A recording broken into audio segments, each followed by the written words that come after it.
What's something you have, that you're 99% sure no one else in the comments will have?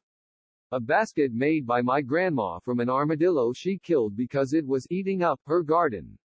The nose and tail touch, making the handle. A guitar pick tossed to me by Johnny Cash during a concert in 1988. I have Chris Benoit's autograph on a receipt, from a few months before he murdered his wife and special needs son and then committed suicide.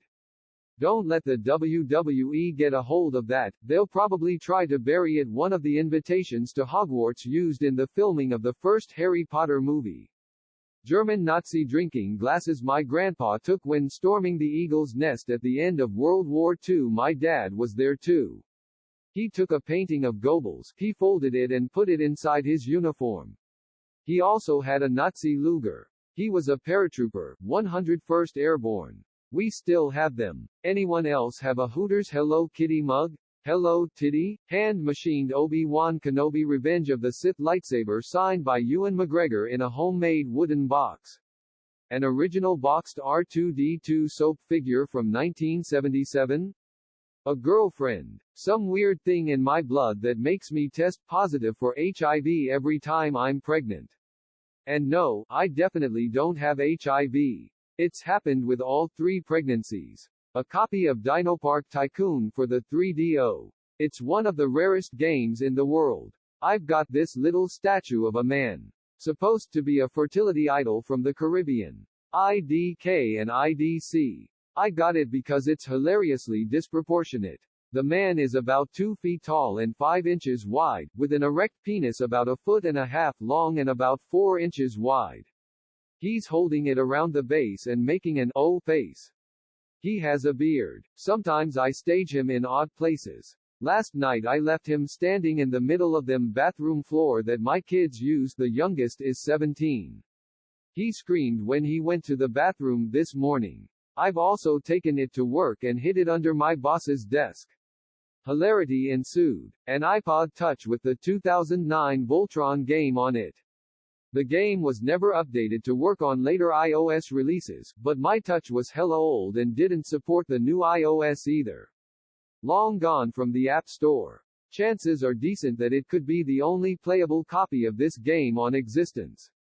I forgot what it's called, but Abraham Lincoln signed the paper promoting someone in my family in the military.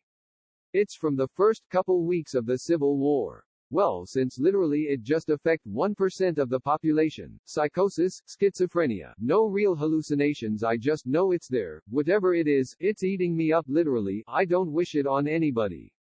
Signed Autobiography of Stan Lee. My dad got it for Christmas for me 1 year right before Stan Lee died. It contains photos of my dad with him at the signing, so I know it's authentic. I also own a sword and a war hammer. Always wanted a spear, too. I've got a jar of dirt. A rock band guitar signed by the presidents of the United States of America. I've got a piece of the Berlin Wall in my office. A miniature horse that does tricks and has ring bearer on his resume. A pirated copy of the Oregon Trail computer game from the 90s. An award I got on MTV. An Atari 2600. A piece of lead shrapnel from a bomb dropped on Pearl Harbor. My grandfather picked it up, he was stationed there when the attack happened. An incense burner from the catacombs underneath Rome. Assessed as a very early Christian artifact. An original rivet off the Golden Gate Bridge. I have a bracelet containing 4 stones, each a piece of the Colosseum in Rome, the Blue Mosque in Istanbul, the Via Dolorosa in Jerusalem, and the Great Pyramid of Giza. If I lay the bracelet the right way on a certain scale of map, the stones lay roughly over their sources. No, I am not a vandal, heathen swine, and these stones were not collected irresponsibly. I inherited a coin with George III on the face. This has been handed down from oldest child to oldest child in our family since it was minted in Birmingham in the late 1700s. It was carried at Waterloo, the Crimean War, the trenches of France, went ashore on D-Day, and now I have it. A shark tooth in a little wooden box with my name on it. A McDonald's with a working ice cream machine.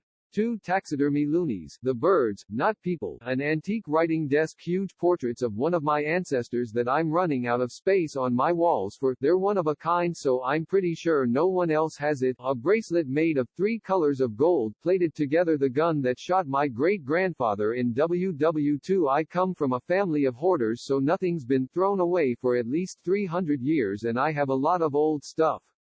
A professionally trained hamster to assassinate the president of North Korea. I've got a wrench I call the Dino Exterminator. I'm not sure what size it actually is but I needed a huge wrench to tighten something abnormally big. Online there was only 2 options. I picked one without reading into it. This thing is absurd. It would give you a fighting chance against a dinosaur. I've never laughed so hard opening a box. I was going to return it but now I'm going to frame it behind glass. My grandfather's membership card to a secret pilot club called the Quiet Birdmen. I don't know a ton about the group, wasn't very close with my grandfather and the club is secretive, but from what I have found, it seems like was just a bunch of male pilots who liked to party. While the club itself doesn't seem all that weird, the card itself is pretty wild. It's a metal card, which is engraved with the following text: the bearer is a member of Ye Anciente and Secret Order of Quiet Birdmen, founded January 1921, and is a certified Goodfellow. He has mounted alone into the realms beyond the reach of Kiwi and Modoc and should be accorded all gestures of friendship and aid by fellow Quiet Birdmen wherever they may meet.